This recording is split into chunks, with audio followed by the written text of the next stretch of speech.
Now, a battle is raging over what should happen to London's gleaming new Olympic Stadium after the Games are over. In one of the bids to take over the ground, Tottenham Hotspur Football Club has teamed up with the global entertainment group AEG. Well, for some insights into this deal, I'm delighted to say I'm joined now by Tim Leiweke. He is president of AEG Worldwide. Thank you very much indeed for joining us this morning. Glad to be here.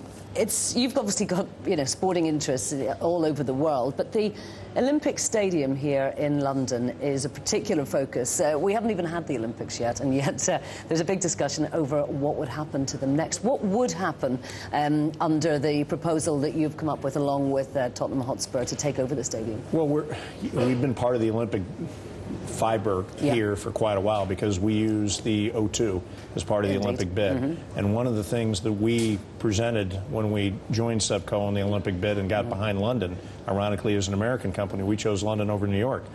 The diversity of the events at the O2. And what has truly happened since then is if you look at tennis, basketball, gymnastics, figure skating, hockey, have all been part of the content that we put into the O2. I think we look at the Olympic Stadium the same way, which is the legacy after the Olympics for that stadium should be about all of these other events that we're willing to, as a private company, bid on and bring to London. But at the same time, the uniqueness of stadiums is you would like to have an anchor tenant. And so to jointly bid with Tottenham makes a lot of sense for us because you have a lot of predictability as to the number of games and the number of people that will be going to that stadium each and every year. Indeed. Now, if we could just go back to the O2 for a minute, because, of course, it was the Millennium Dome. It was called a white elephant. There was an enormous amount of bad publicity about it here in the UK after it was built. What was it that you saw about that site that other people didn't see that made you decide that you were going to take it over and turn it into what has become a huge success, as you said, for sporting and also for concerts? Well, we probably weren't as crazy as everyone thought we were back then. What we saw is a lot of people did think you were crazy, right? Including my chairman. But the brilliance of London. London is a world-class market. It's the most important city in the world. And they didn't have a venue that ultimately was equal to the status that this city had in music and in sports. And so what we knew is if we built a first-class facility and venue, the greatest events in the world would come here and this town would support it.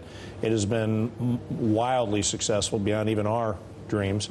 But what we knew and what we still believe in, whether it be the O2, whether it be the Olympic bid for 2012, or even the World Cup bid for 2018, London and England, London's the most important city in the world. And if you're going to be in the live entertainment and sports and music business, you have to be in London. Let's talk a little bit about that World Cup bid, because you've got specifically about David Beckham, because you've got a very special connection with David Beckham, right? Well, a couple of things that are unique there. David plays for our team that we own in Los Angeles, the Galaxy, so we're involved with the bid and giving David the ability to be an ambassador on England's behalf. We feel strongly about the 2018 bid in England. I'm on the bid committee for the United States, so occasionally I get into trouble because my fellow board members, including President Clinton, question where our loyalty is. Our loyalty is the fans in England are the most passionate in the world. The stadiums here are the best in the world. Football, I'm not sure you could say it was invented here, but the fact is, this is... People like to say that, though. You're not going to get in trouble here for saying that, right?